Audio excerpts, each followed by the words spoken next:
السلام عليكم ورحمة الله تعالى وبركاته.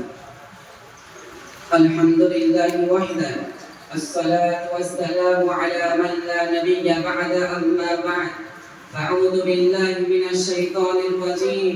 بسم الله الرحمن الرحيم. يا أيها الذين آمنوا لا تتخذوا اليهود والنصارى أولياء بعضهم أولياء بعض ومن يتولهم منكم فإنه منهم إن الله لا يهدي القوم الظالمين. فقال النبي صلى الله عليه وآله وسلم: الكفر ملة. صدق الله العظيم. সর্বপ্রথম শুকরিয়া জ্ঞাপন করি সেই মহান রব্বুল আলামিন সেই দরবারে যিনি আমাদের সকলকে এত সুন্দর একটি পাক মজলিসে সুস্থ অবস্থায় হাজির হওয়ার তৌফিক দান করেছেন। সকলে তার দরবারে বলি আলহামদুলিল্লাহ।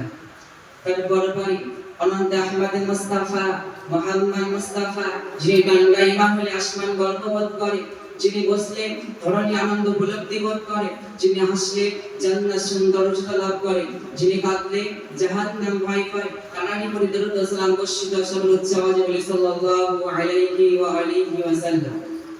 অতঃপর আজ বার্ষিক প্রোগ্রামে উপস্থিত মাদ্রাসা সুযোগ রাখতে যাই করা সুদক্ষ সুচিন্তিত ন্যায়নিষ্ঠ বিশারদয় শব্দভূমিষ্ঠ আমার বিভিন্ন ক্লাসের সবে বড় সাথী ভাইরা, সকলকে পক্ষ থেকে আন্তরিক সালাম পেতে শুভেচ্ছা জানিয়ে আমি আমার বক্তব্য থেকে ধাবিত হচ্ছি। আমা তৌফিকি ইল্লা বিল্লাহ।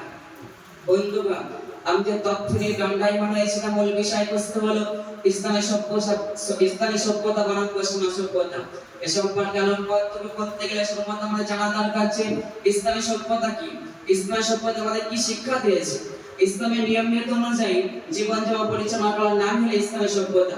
যখন সারা পৃথিবীতে অন্যায়, অত্যাচার, জুলুম, নির্যাতন, সামান্য বিষয় নিয়ে হানাহানি, কাটাকাটি, মারামারি লেগে থাকতো, যখন পৃথিবীতে সভ্যতা বলে কোনো বিষয় ছিল না, এমন এক নাজুক মুহূর্তে পৃথিবীতে অসভ্য জাতিকে সভ্য জাতিতে পরিণত করার জন্য রাসূল পাক সাল্লাল্লাহু আলাইহি সাল্লাম আরবে উত্তপ্ত মরুভূমিতে জন্মগ্রহণ করেন। তার আগমনের ফলে তৎকালীন মানচিত্রের সবথেকে নিকৃষ্ট অসভ্য জাতি সভ্য জাতিতে পরিণত হয়েছিল, যারা রাসূল পাক সাল্লাল্লাহু আলাইহি সাল্লামকে ভালোবেসে অসভ্য জাতি থেকে বাইরে হয়ে ইসলামের সুশীতল ছায়ায় ধন্য হয়েছে। তারাই হলো সোনালী যুগের সোনালী মানুষ। স্বয়ং বিষ্ণু সাল্লাল্লাহু আলাইহি সাল্লাম তাদের সম্পর্কে বলেন, আসহাবি কান নজুম বিআইকিহিম ইয়াহতাদাইতুম হিদায়াতুম। আমার সাহাবারা এক একটি তারকা পৌঁছেন নাই, যেটাকে অনুসরণ করবে সে হেদায়েত পেয়ে যাবে। আল্লাহ রাব্বুল আলামিন সাহাবাদের সম্পর্কে বলেন, রাদিয়াল্লাহু আনহুম ওয়া রাদু আন। আল্লাহ রাব্বুল তাদের প্রতি সন্তুষ্ট, তারা আল্লাহর প্রতি সন্তুষ্ট। রাসূল সাল্লাল্লাহু আলাইহি সাল্লাম সাদা কালো পার্থক্য দূর করে ঘোষণা করে বলেন, ওয়ালা ইয়াহমারা আলা আসওয়াদা ওয়ালা আসওয়াদা আলা আহমারা ইল্লা বিত্তাকওয়া। কালো বর্ণের উপর লাল বর্ণের প্রাধান্য নেই, একমাত্র তাকওয়ার পার্থক্যের মাধ্যম।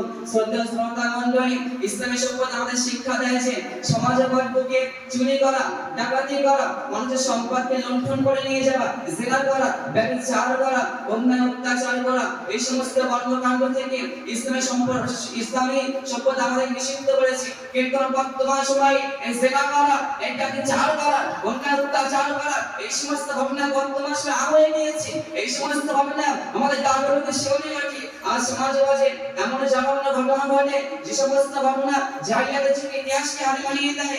ইসলামের সভ্যতা কখনো এই শিক্ষা দিতে পারে না, কিন্তু পশ্চিমা সভ্যতা অনুসরণ করে, পশ্চিমা সভ্যতাকে প্রাধান্য দেয়, তাই এই সমস্ত কাজ করে নিজেদের সমাজগুলোকে কলুষিত করে তুলছে। প্রকৃতির পক্ষে ইসলামের সভ্যতা কখনো এই ধরনের কাজ করতে পারে না। শ্রদ্ধা মণ্ডলী, পশ্চিমা সভ্যতা আমরা দেখতে পাই, আজ পশ্চিমা সভ্যতা হলো আধুনিকতার নামে যুবক যুবতীদেরকে ধ্বংসের দিকে ফেলে দিচ্ছে। উদাহরণস্বরূপ দেখা যায়, নারীদেরকে দায়িত্ব থেকে বার করে পুরুষে পরিণত করে দিচ্ছে, পুরুষদেরকে পুরুষত্ব থেকে বার করে নারীতে পরিণত করে দিচ্ছে। এসব সমাজের মাঝে বিভিন্ন নাইট ক্লাব ও নামি নামি আবাসিক হোটেল স্থাপনের মাধ্যমে যুবক যুবতীদের ধ্বংসের দিকে ফেলে দিচ্ছে। এছাড়া নারী কর্তৃক বিশ্বস্ত সভা যুবকদেরকে ধ্বংসের দিকে ফেলে দিচ্ছে। এমনকি পশ্চিমা সভ্যতা কিছু মিডিয়া যুব সমাজদেরকে মস্তিষ্ক বিকৃত করে দিচ্ছে। আর সমাজে মাঝে যুবক যুবতীরা আল্লাহ প্রদত্ত কল্যাণের পথকে ছেড়ে দিয়ে পশ্চিমা সভ্যতাকে অনুসরণ করে নিজেদেরকে জাহান্নামের দিকে ফেলে দিচ্ছে। সুতরাং আমার সমাজের মাঝে আমরা কি হচ্ছি, আমার নামী বাক্য মুসলমান, কাছে বাক্য ইহুদি খ্রিস্টান, ওরা আগামী জাতিকে, আগামী দিনের সমাজকে শান্তির পথে আনতে হলে ইসলামের সভ্যতাকে মনে প্রাণে গ্রহণ করতে হবে, অন্যথায় আমরা কখনো শান্তির মুখ দেখতে পাবো না। আল্লাহ রাব্বুল কাছে এই কামনা করি, আল্লাহ রাব্বুল আলামিন যেন আমাদের সকলকে পশ্চিমা সভ্যতাকে ঘৃণা করে ইসলামের সভ্যতাকে মনে প্রাণে গ্রহণ করার তৌফিক দান করো।